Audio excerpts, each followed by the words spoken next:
উন্নয়নের থেকেও আমাদের বর্তমান পরিস্থিতিতে বেশি দরকার সুশাসন সুশাসন এবং সুশাসন। প্রশাসনিক দিক যদি আমরা শক্ত করতে পারি আমাদের শহর সুন্দর হবে।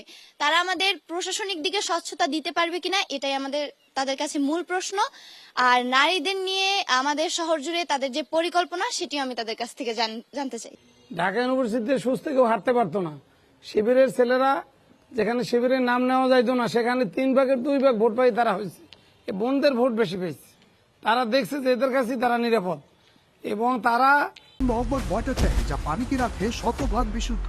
এন মোহাম্মদ ওয়াটার ট্যাঙ্ক বিশুদ্ধ পানির ব্যাগ। ওখানে যে জিএস হয়েছে ফরহাদ, সে বলছে আমি যদি আমার এই সহপাঠীকে বোনই না মানে বোন হিসেবে গ্রহণ করতে না পারলাম তা আমার নেতা হওয়ার কোনো যোগ্যতা নাই।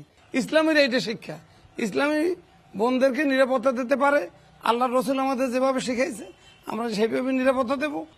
কোনো ছেলেদের নামে কোনো সুরে নাই কোরআনে, মেয়েদের নামে আছে।